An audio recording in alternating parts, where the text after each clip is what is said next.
Hello, Garland Nixon here with KJ No, and we're going to talk about what's happening on the Korean Peninsula. We're going to talk about Taiwan and U.S.-China relations. Let's talk.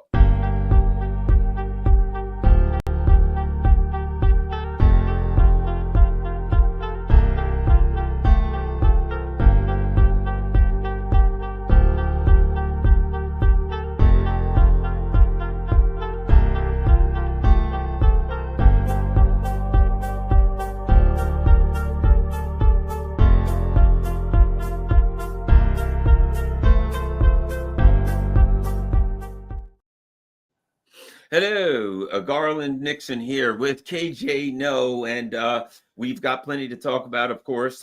Interesting year. 2025, of course, started off with all kinds of crazy and terrible things happening, and we've got a lot happening.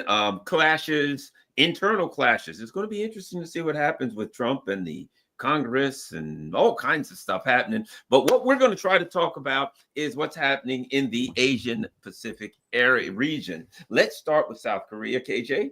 Oh, by the way, KJ is a good friend of mine. He's a teacher and he is a peace activist and he's always doing great stuff. Historian. I mean, he really is a very valuable resource to those of us online who want to learn more about U.S. foreign policy, particularly regarding Asia and particularly from a historical perspective. Let's start here. The Global Times has an article.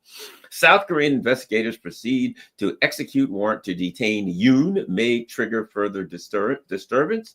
For those of you who are familiar with it, I've covered this. KJ and I have covered with this. The last, as far as South Korea, the last thing that I really found of consequence was, and we discussed it a bit online, KJ, was an interviewer asked Jake Sullivan if he was aware that the coup attempt was going to happen, and to say he was we'll be charitable and say he was evasive, but it was pretty obvious that at this point it's getting fairly obvious that the neocons were were behind this. What's happening with the South Korean investigation, with everything that's going on there, and update us, KJ, please. Yes. Well, currently they are trying to deliver a warrant, an arrest warrant to Yoon Suk-yeol, who is holed up in the presidential residence, not far from the presidential office. And apparently there are hundreds, if not thousands, of his supporters that are surrounding the area. And he has given out letters and kind of encouraged them to run interference for him. And so this looks to be a very, very sticky and dangerous situation. Yoon has also argued that he is not liable to arrest, that the courts have no authority to put an arrest warrant on him. And so it's creating all kinds of legal tension. There's a lack of clarity what will be done in order to extract him and to take him under arrest in order to be questioned. Remember, the charge against him right now is currently insurrection. It's a sedition. It's treason. So he is considered to be guilty of using military force to overthrow the constitutional order, which in Korea is actually a capital crime. So it's really, really serious stuff. And at the same time, as you point out, there are two important things to highlight, is that the US seems to be very, very mum about the entire situation. And that harkens back to many people's suspicion that the United States was at the very least aware of what was going to happen. Certainly, it would have had to have been aware as it was happening, simply because of the nature of the intelligence surveillance system in South Korea. And also, as the investigations proceed, what is coming forth is that these plans were so monstrous and so detailed.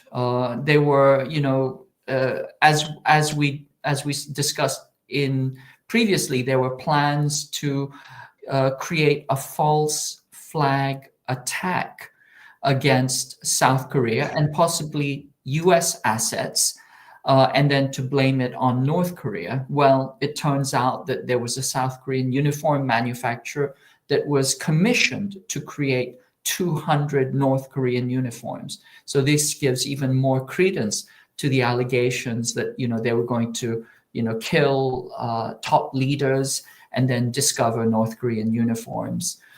We know that Yoon called the martial law forces at least 6 or 7 times as the National Assembly was being overtaken. And apparently he gave directions to drag out the legislators and to shoot them if necessary.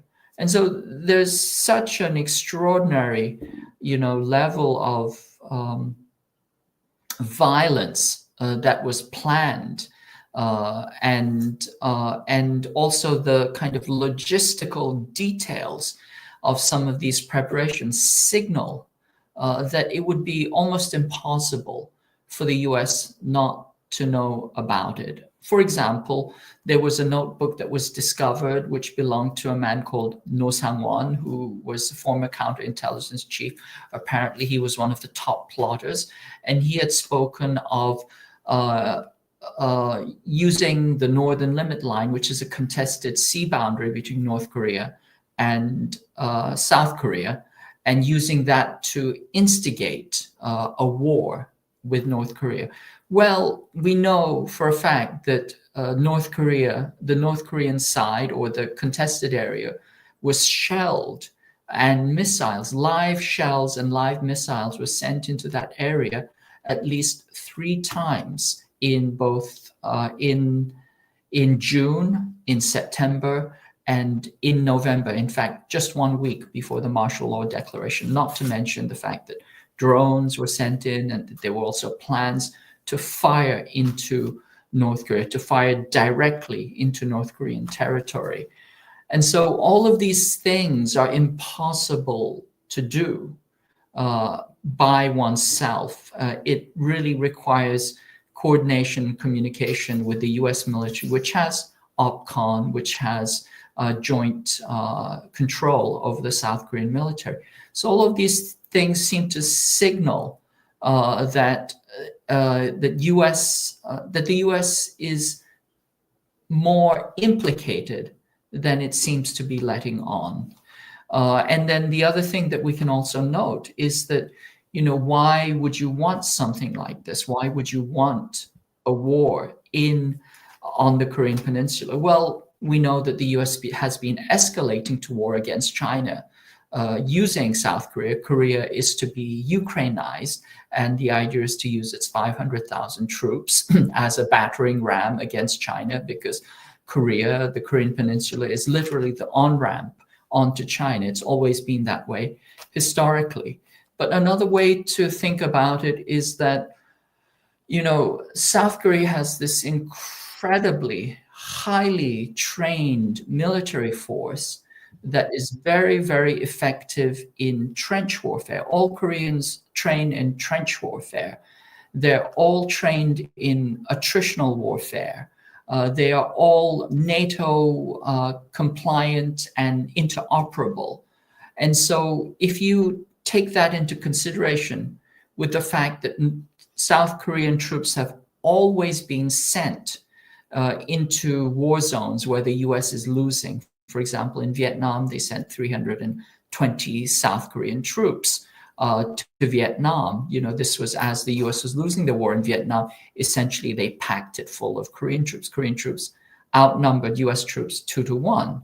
And so I think it's also conceivable that if you had declared martial law, and if because of martial law and because a war was quote unquote happening on the Korean Peninsula, then it's not too far to argue that the US could have claimed OPCON over South Korean troops, and then Korean troops could have been dispatched to the Ukraine. They're perfectly trained to do that kind of warfare.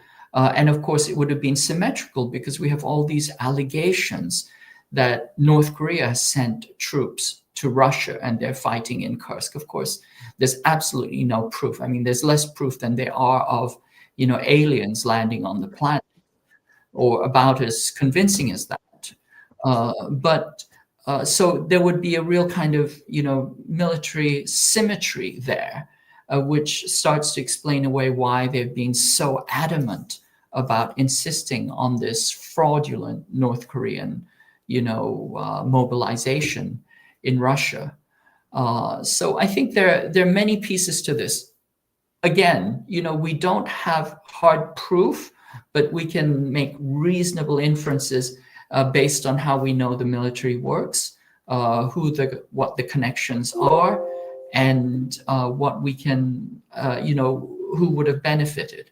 So I think these are all questions to ask.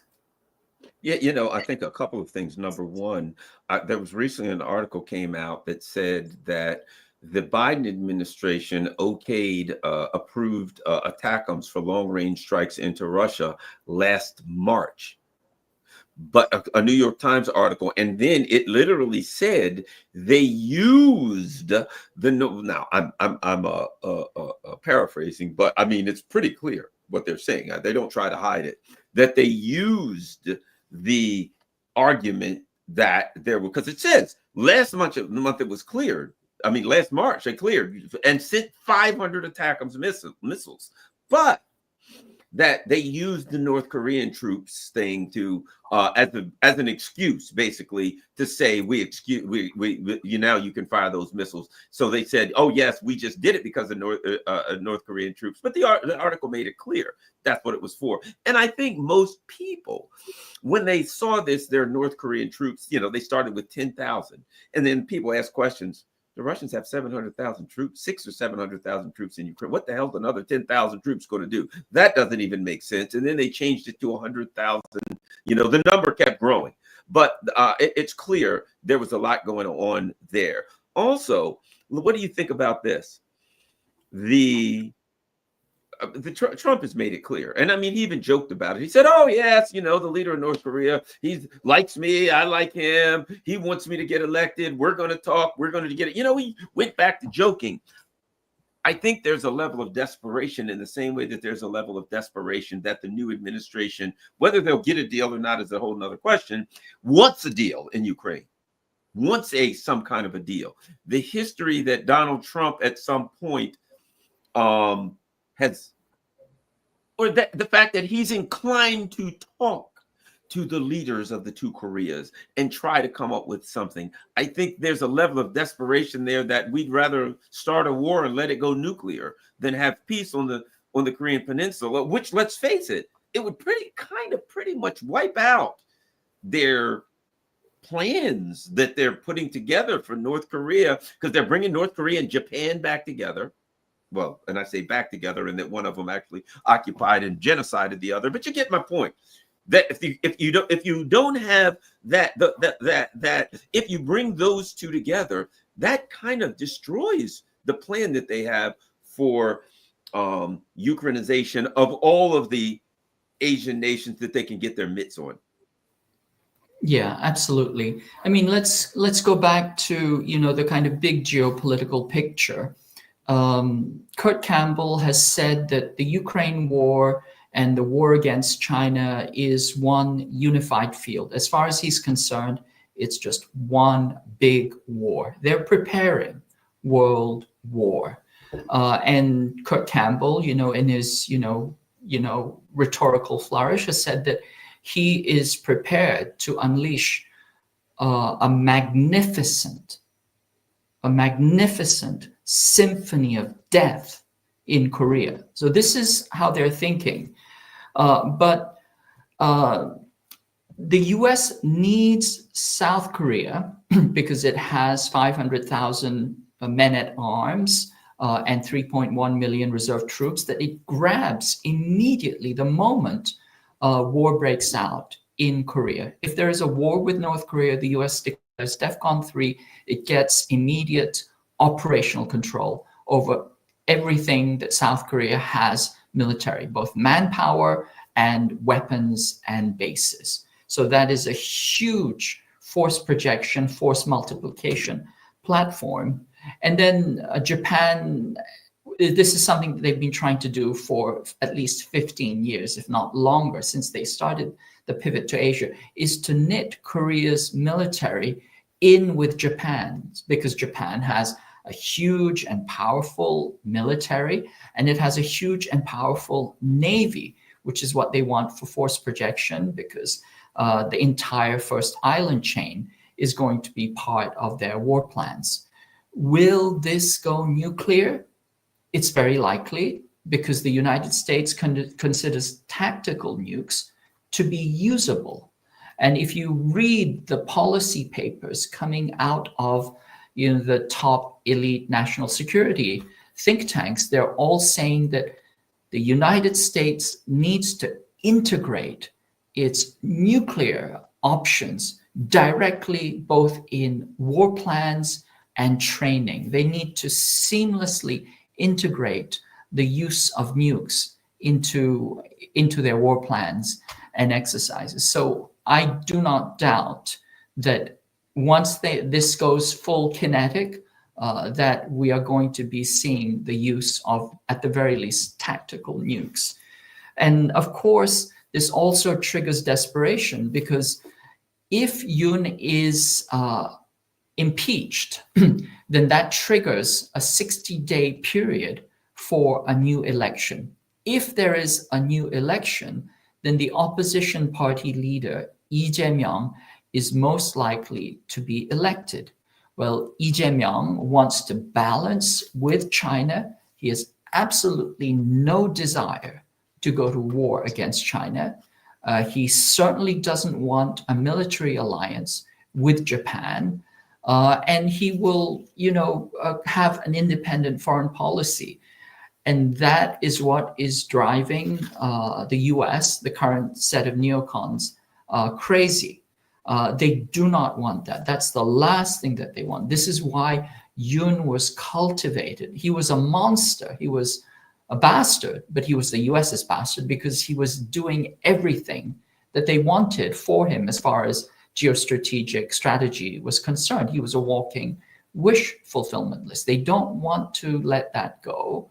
And they certainly don't want somebody from the Democratic Solidarity Party, the DP, leading the country.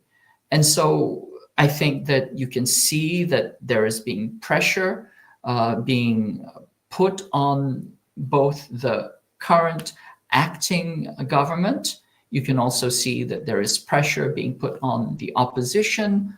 And of course, you can see there is kind of a total lack of condemnation of what Yoon Suk-yeol is doing, which is first insurrection, and now doubling down on insurrection, and trying to rally his forces to stonewall any action against him.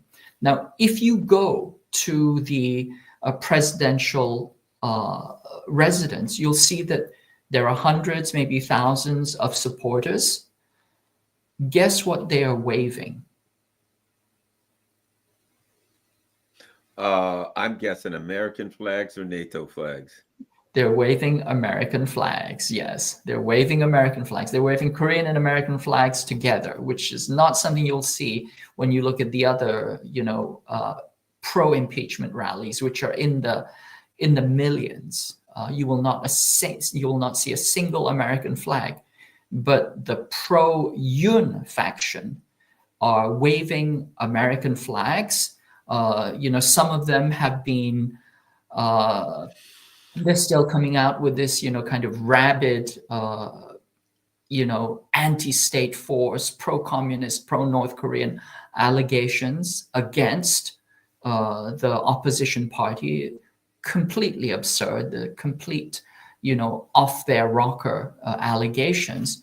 They're being led by religious extremists, and they're very, very pro-American. And once again, as I said, Yoon is the American candidate. He is the comprador leader of South Korea who is doing US bidding. And so these people know that. Everybody knows that. Yoon knows that. And that's why they're appealing to the United States, and, putting, a wall of American flags up against the South Korean police, saying that you cannot arrest our leader because he is the US leader. I think that message is dead clear. Now, the US could put a stop to this in 3 seconds if they could just disavow their support of him and say, don't use our flag. We want nothing to do with this. But they won't, because they know what they want. Exactly. Let me ask you this. How do you think, have you had any contact with people or seen any reporting as to whether there's a backlash, how that will affect the people, how that will affect the potential votes, elections ahead? So your thoughts on, because the first thing I thought is, the old, if you go after the king, you better get the king. And if you don't, so if you try to do, it's such a military dictatorship, if you try to put that in a country that knows what it's like to live under a military dictatorship, you just gave these people a reminder of what they really don't want.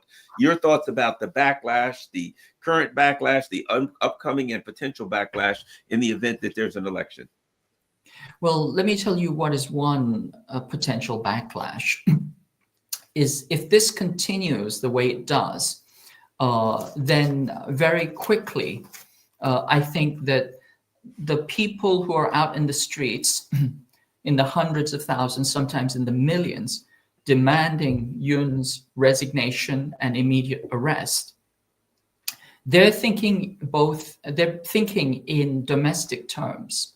But if Yoon holds out, and if he holds out in this extraordinarily obstinate fashion, the question has to be asked, what does he think he has? Who does he think he has in his corner that he's holding out in this obstinate fashion? And the question immediately, turns, the gaze turns immediately to the United States. And so there is a possibility that there will be a tremendous anti-American backlash that will happen. We've seen this multiple times in Korean history. We saw this after Gwangju, where students raided the American embassy.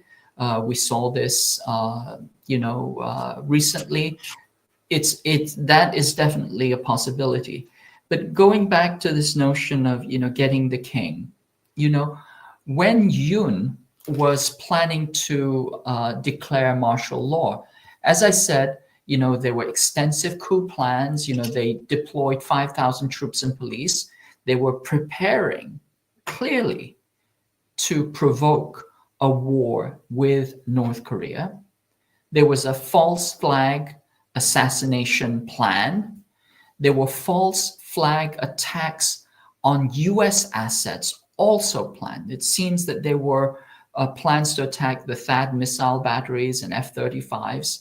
And HID, elite black ops brigades, were dispatched with weapons and plastic explosives. So this was also part of the strategy. And then Yoon, in his plans to kidnap people, the special forces were carrying not just weapons and guns and zip ties and blindfolds.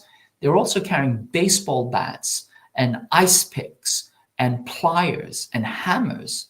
I mean, this is not the stuff that you need, when you're doing, military operation. This is stuff you carry around when you're trying to torture people who have been kidnapped. And No Sang-won, who was one of the coup conspirators, he is the former Defense Counterintelligence Command Chief, said that he would personally F up the Central Electoral Commission chief until the chief confessed that the recent general election was fraudulent. And, they would have used this as, pretext to justify the martial law. and also to implement a martial law legislation or martial law legislature. So, there's a level in which these plans were so not only detailed, but so violent and malevolent. And as you point out, everybody in Korea knows what martial law means. If they didn't, the fact that they were carrying, guns and baseball bats and ice picks and hammers, I think that drives the message home, very, very clearly. And so I think that, there is tremendous outrage at Yoon, except for his, small, fanatic group, and also tremendous outrage that he was put into place and supported, and continues, to not receive any criticism from his U.S.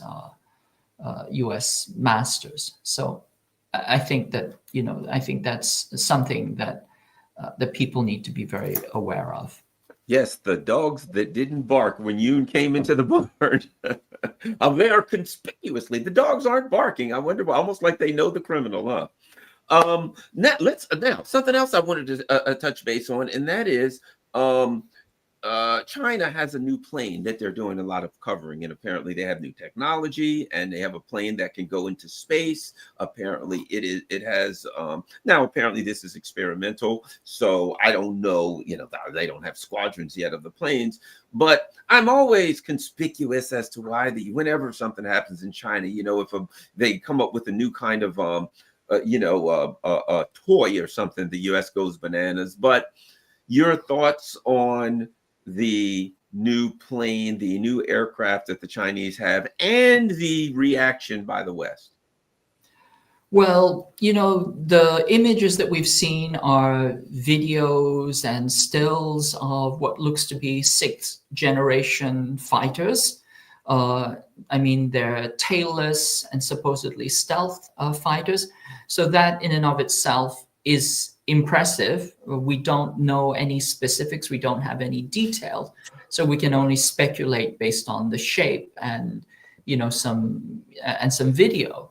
But of course, the US wants to frame this, that China is becoming hostile and threatening, that they are military threat and that they're trying to create some kind of an arms race. Let's remember that it is the United States which is taking the war to China. It is the United States that is trying to prevent China from developing. It's the United States which has encircled China, and it's the United States which has been engaging in an arms race, specifically with doctrine, strategy, and technology designed to undermine and mess with China.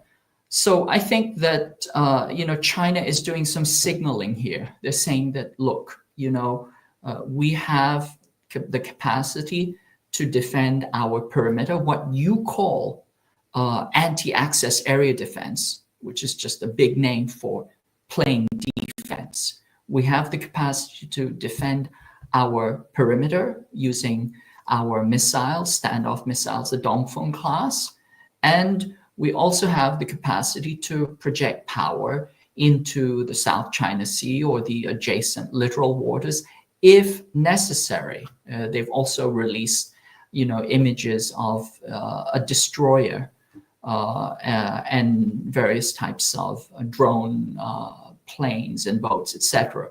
And so they're trying to send a signal to the United States that, we don't want war, but if you want to turn this into, some kind of, industrial, contest, we can meet you there.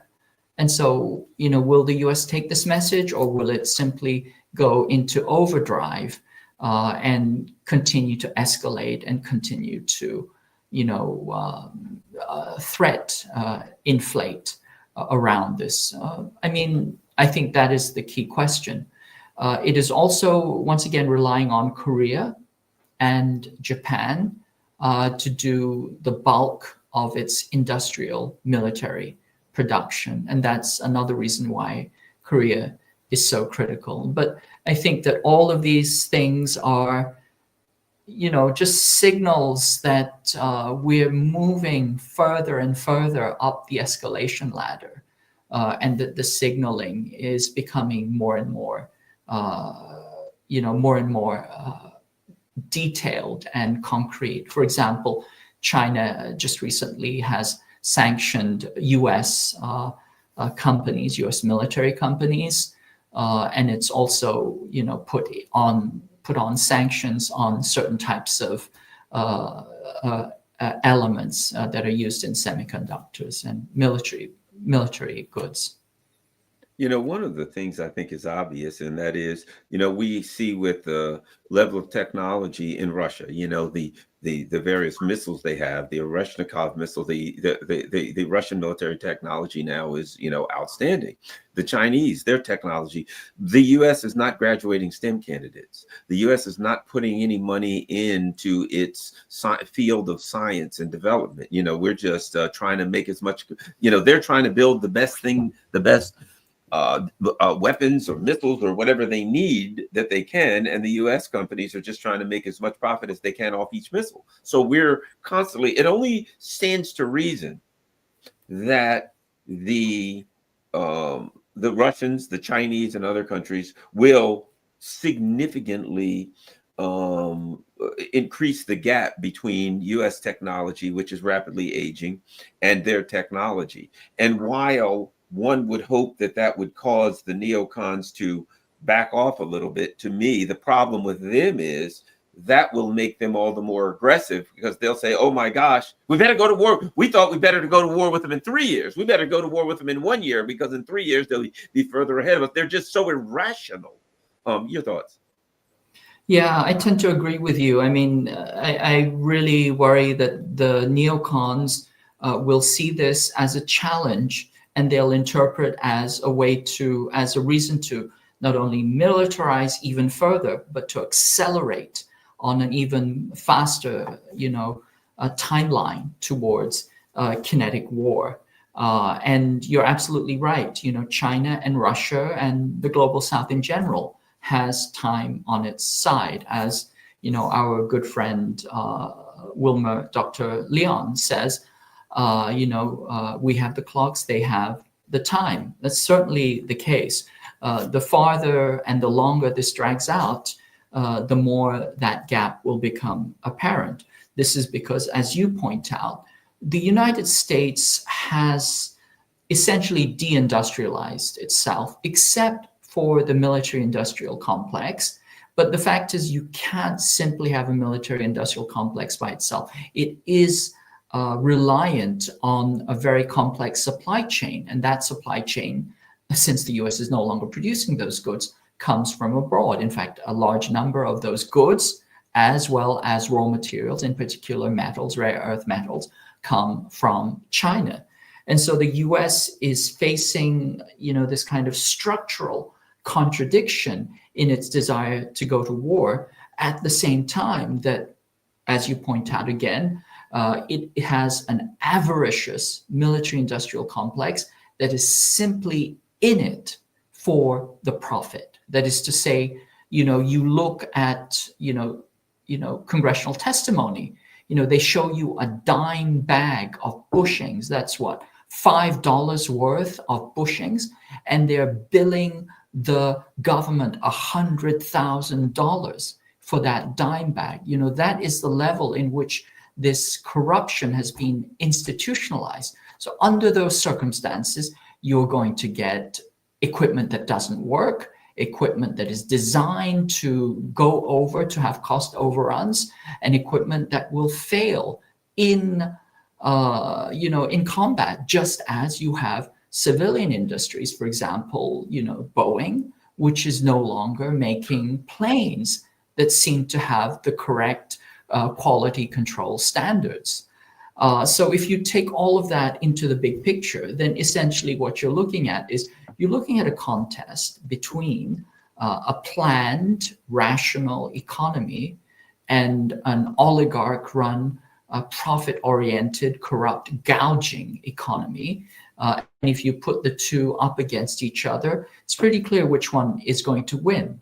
So then you have to ask yourself, what is it the neocons are relying on other than proxies and other than sheer bravado and their belief that they create their own reality? And the answer to that, in my opinion, is that they are relying on the potential use of nuclear weapons. As I said, they believe that you have to integrate nuclear weapons directly into conventional doctrine, that it has to be a seamless continuum. And once you go there, then you realize that that's really what their ace, in the hole is, that they anticipate winning by the use of nuclear weapons. And once we go there, then it's very clear. This is their thinking. They would rather destroy the planet than give up an ounce of their power. They would rather be dead. They would rather the entire world be dead than that they give up an ounce of their power and privilege. And that is the dangerous crisis we're facing right now. Well, as an example of this crisis, I mean, if you think about you can think about the South Korean coup attempt in isolation, but within a 30-day period surrounding that, the overthrew the government of Syria and installed ISIS. They attempted to overthrow the government of Georgia through color revolutions. In Romania, an anti-NATO, an anti-Ukraine conflict politician won and was obviously going to win the election, and they just said, no, never mind. We're going to have to annul that election.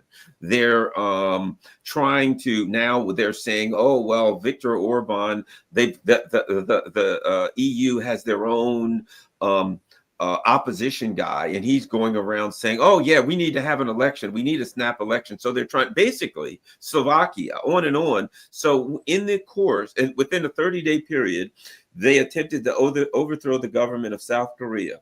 They overthrew the government of Syria. They're attempting to overthrow the government of Georgia, of Romania, and of Hungary, and most likely Slovakia. So that's 7 countries in 30 days.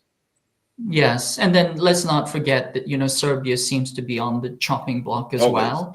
Yeah. And then France, had an election and they simply ignored it, right? The ruling party lost the election and they just kept power anyway.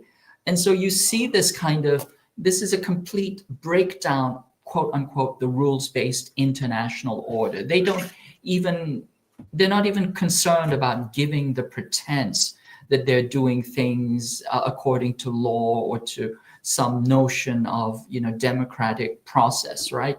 All of that has gone out the window. This is the kind of desperation that whatever it takes, we're going to hold on to power, whether it's trashing democracies around the world, ignoring democratic will in Eastern Europe, whether it's doing whether it's destroying countries, whether it's closing your eyes to coups, etc., etc. It just speaks to this extraordinary concentration and acceleration of global dirty tricks, because the system that they have put into place is no longer firing on all cylinders. So then all bets are off the table. Anything goes.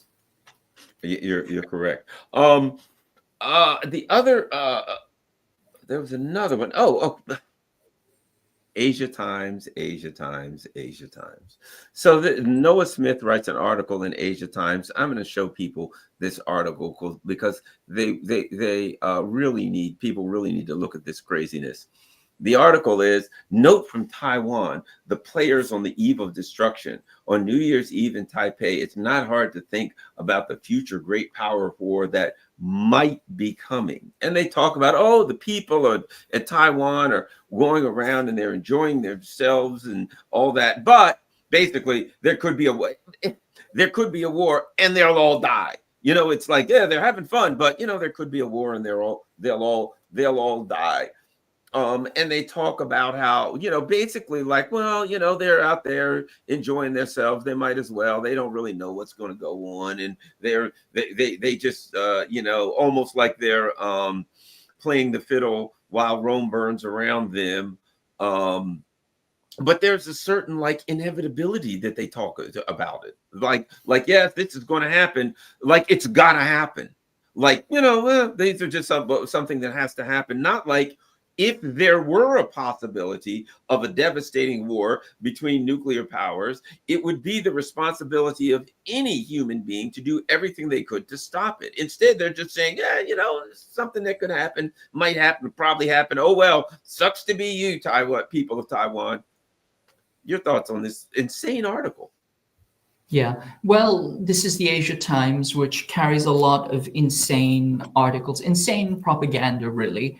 And probably one of the chief propagandists on that channel is Noah Smith, you know, somebody who knows absolutely nothing about geopolitics, but is very, very happy to spew the State Department line. What they're doing is they're manufacturing consent for war by asserting its inevitability. So no longer is anybody having a debate whether we should have war, whether Taiwan should go to war, but they're simply saying, look, it's a given. You know, it's like that salesman or salesperson who calls you on the phone, and, you know, instead of asking you if you want to buy something, they're telling you, since you're going to buy this, when would you like to have it delivered? Would you like to pay for it credit card or, you know, Visa or MasterCard? You know, this is the kind of framing that they're doing, is to sink deep inside the public consciousness that this is a done deal. You know, you might as well accede to it. And you know, we can debate the details, but we cannot debate the actual fact that this is planned. And so I think that, you know, this is very pernicious and destructive propaganda. And I think that this, you know, kind of meme of inevitability is one of the things that we have to resist. It really is this, you know, total advertising campaign which says that, look, war is in the cards, it's going to happen. Look at these people, you know, oh, too bad for them. And they're going to be Ukrainized, and, you know, possibly they could get nuked, but, you know, this is how it is. It's simply setting the stage so that everybody accepts that war is an inevitability. Here's something interesting. I want everyone to see this chart. So they do this chart called Wars, Massacres, and Atrocities of the 20th Century, a year-by-year death toll. So this is part of the this article, right? But you'll notice something. If you look at all the colors and the legend here, Hitler, Communist China, Soviet Union, Nationalist China, Japanese genocides, Congo, Cambodia, Russia, Armenia, India. But you know what? It's interesting that there is conspicuously missing any there. Iraq is not there. Afghanistan's not there.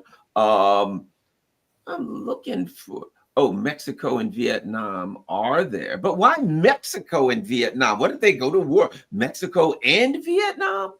As if I guess they must have been at war. But the bottom line is they conspicuously leave out the U.S. genocides around the world. Absolutely, and those numbers. And why does it stop it? And let me add this: if you'll notice, wars, massacres, year by year of the 20th century, right? They stop at 1995. The so-called war on terror, so-called, they don't have. And wait a minute. It stops in 95, so they should have 1991. Iraq should be there. But all of the things that we did after, so bottom line is this, it just goes to show how disingenuous they are, that they put at wars, massacres, and atrocities of the 20th century. Nothing in here. The United States apparently was not involved in any way, shape, or form in any murders or anything like that. And here's the other thing. First and Second World War is in red. You see all that red? But then they got Hitler in light green. Well, wait a minute. That didn't Hitler. It's just absolutely absurd. Your thoughts? It is completely absurd. I mean, first, let's remember that the Japanese killed somewhere between 25 to 35 million people in China alone. I don't see that number up there. That would top anything else on that chart. You don't see the mass, starvation of India during the British colonization of India. You don't see the genocide in Indonesia. Korea is undercounted by a factor of 3 or 4. And then, as you point out, we don't see anything about Afghanistan or Iraq. I mean, look where it stops. But look at right here, World War II. It stops at 8 million. Well, wait a minute. The Russians lost 27 million people, and the Chinese lost 20 to 30. Both Russia and China lost between 20 and 30 million people, and the wars, massacres, and atrocities of the 20th century apparently didn't include anyone who was Russian or Chinese. It stops at 8 million.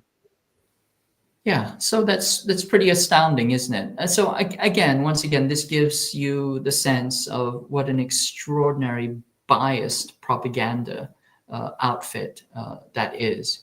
Just to not state the observable, countable facts that the vast majority of historians agree to. That, I think, that tells us something. But it is all in this framework of manufacturing consent for war, showing that, okay, there being these wars, we're going to have more wars, forget about the bad wars that we were involved in, forget about our body counts, let's just look over there. And I think that we are full in this propaganda offensive right now. It's this point at which, everything that you're being told is a lie in order to manufacture consent for war. It's it's as the head of the CIA under Ronald Reagan said. He said, "We'll know our project is complete when everything the American people believes is a lie." That's a direct quote. Let me add one more thing to this. Here's what they end up. This is the last paragraph of this article. When Russia invaded Ukraine in 2022, everyone knew something had changed. The Iraq War had been a harbinger of what was to come. A great power launching a war of choice against a smaller, non-threatening state. No. So now the U.S. goes to Russia's border and installs a Nazi regime, loads them up with military power, and now it's a war of choice against a smaller, non-threatening state. It's just absurd what we're watching here, what we're looking at here, the level of propaganda. This is definitely Goebbels level propaganda that we're looking at the Asia Times. Yeah, I mean, Goebbels learned his techniques. He was very, very highly admiring of the US PR industry. In fact, he got his ideas from, US PR. And certainly we see that reflected here. So yes, I mean, war of choice, right? You encroach. Russia tries to negotiate, sends, multiple messages. They even tried to negotiate a truce, and that is completely ignored, because as it's come out, as multiple leaders, Boris Johnson and others have said, we simply wanted to go to war with Russia. We wanted to make sure that they had no choice. And of course, as the national security state, the idea was to deal a strategic defeat to Russia on the way to China. And we see the same thing going on with North Korea. If you remember earlier, about a year ago, there was an article in a national security journal called 38 North. And they said that North Korea is going to attack South Korea. It's going to start a war. This was written by two quote unquote NatSec insiders, Carlin and Hecker. Carlin is CIA, former CIA. Hecker is a nuclear scientist. And they said, everybody get ready, everybody tighten your seatbelts. North Korea has decided to go to war with South Korea. Okay. Now, this came out of the blue. And so then you have to ask, what was the evidence that they had when they made that assertion? How could they say that North Korea would suddenly start a war? And their reasoning is that A, North Korea's diplomatic overtures during the Singapore summit, Hanoi summit, failed. And that was a huge humiliation. And therefore, it has no other choice but to go to war. Okay. Now, that is absurd, right? Between non-engagement and starting a war, there are many, many options. There are many, many stages in between that. But they jumped from North Korea's non-engagement to immediately going to war with South Korea.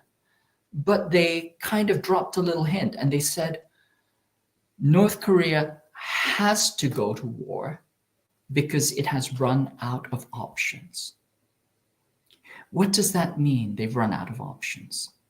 There's an enthymeme, there's a missing premise in this chain of logic. And that missing chain, or that missing premise, is that probably somebody had discussed with Carlin and Hecker US plans to go to war, because they would have consulted with Carlin and Hecker because they want to assess North Korea's retaliatory capacity, in particular with nuclear weapons. And so I'm hypothesizing here, but they had this discussion with somebody in the administration, and then they said, oh, SIHT, war is going to happen. So we either need to give out the alarm, or we write this article and we manufacture consent for it. But either way, what the Carlin and Hecker article seems to signal is that North Korea had run out of options. That only makes sense if you assume that North Korea was going to be attacked, and then it would have had to defend itself. That would have been the only option. If you understand it from that logic, then once again, we're going to see that the framing is that this was a war of choice on the part of North Korea. They attacked us, when actually underneath there are such extreme machinations that would have forced North Korea to react. And of course, North Korea has an alliance with Russia, and war with North Korea is war with Russia. And all of that ties back into the horizontal escalation against Russia in Syria, all over Asia. So you can see how all of this ties back together with Kurt Campbell's unified field and the magnificent symphony of death that he would like to unleash. And when did this article come out? I want to say about a year ago. Everybody who read it, who knows anything about Korea, was just astonished. I think it was January of 2024. I'd have to check on that. But 38 North, Carlin and Hecker. This was, kind of a bombshell article, and nobody has been able to make any sense of that article, that North Korea has run out of options, has to go to war, except if you add the missing premise that the United States is looking for war with North Korea, and therefore North Korea has run out of options.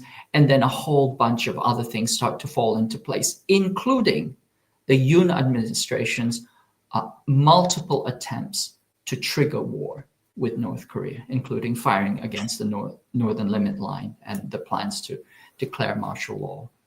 And that all makes sense. And I believe, as I've told you all along, that they were putting this together a long time. All of these things were, well, if the if the Biden people stay in power, we will continue to execute our plan. But once they lost, knowing that Trump has at least some kind of an inclination to talk and that he wants a deal, I think they figured we've got this little interregnum here when administration is dying and the new is about to be born.